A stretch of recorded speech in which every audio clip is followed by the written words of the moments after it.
Far from the front line, I've been to hundreds of institutions, and they get a sick feeling in the pit of my stomach. international investigators Eric and Helena are uncovering Ukraine's most shameful secret: the abuse and neglect of disabled people.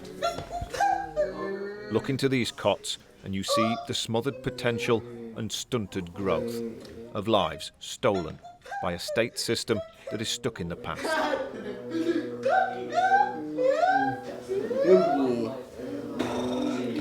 These are not children.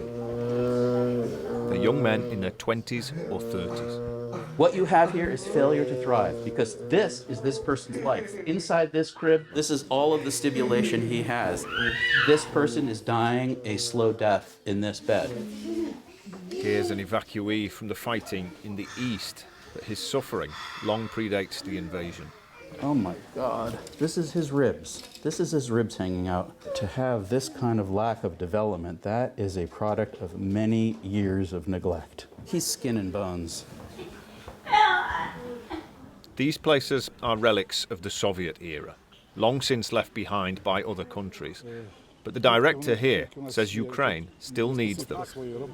This is the situation as it is. I'm sure that for these children, instead of being in dysfunctional families where they could be uncared for, without food, here we have all the essentials. We don't need material support, but we definitely need advice from doctors or other organizations, because I understand nothing is ideal. An hour away.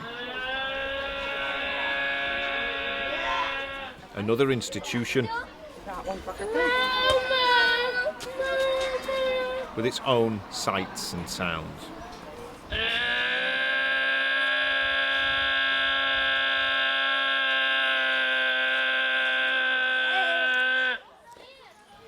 This is Vasil, a teenager, wearing a nappy and tied to a bench. And he's not the only one who's been restrained and left. There are signs. The staff can't cope.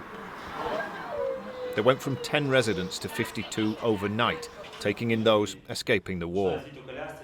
Like Victor, having physiotherapy to unravel his gnarled limbs.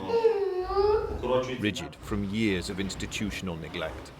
It's another painful illustration of a system that can seem rough and uncaring.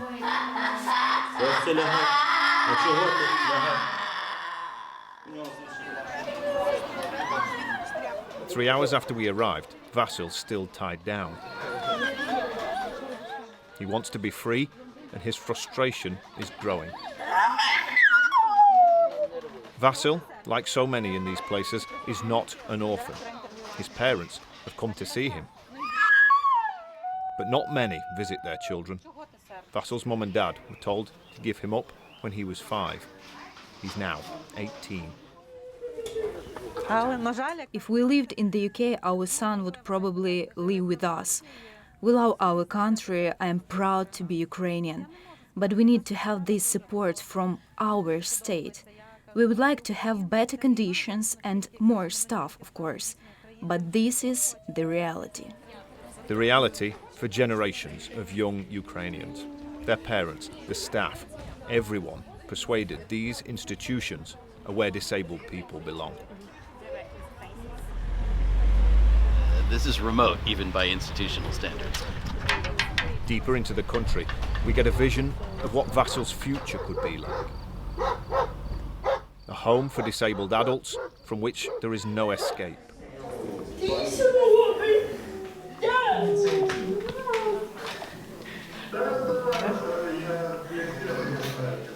They'll spend the rest of their lives here.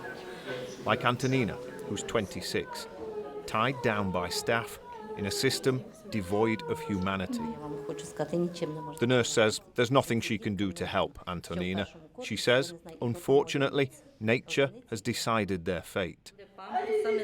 And it's this system that looks Natasha in the eye and says this is all you're worth.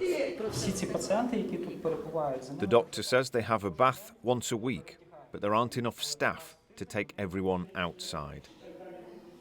And down the corridor, we find Lesha, who does something you would not believe. So whenever he's unattended or his hands are not restrained, he takes his eyes literally out. She says that this is a big problem for her. She has to either carry him around after her or just constantly be watching him. But she's watching 2 rooms. 2 rooms, 12 people to watch on a shift that is 24 hours long. And next door, there's more desperate need.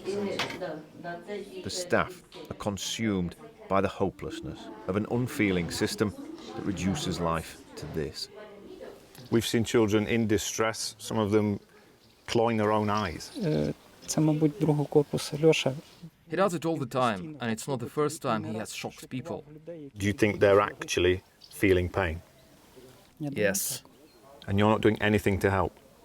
Ми намагаємося.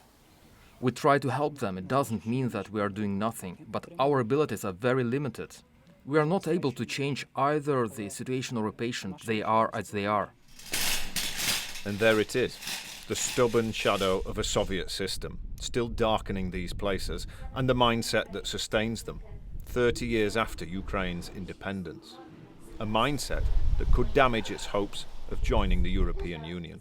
It's intolerable. If Ukraine wants to be part of the Western world, a law-abiding democracy, it can't write off children with disabilities.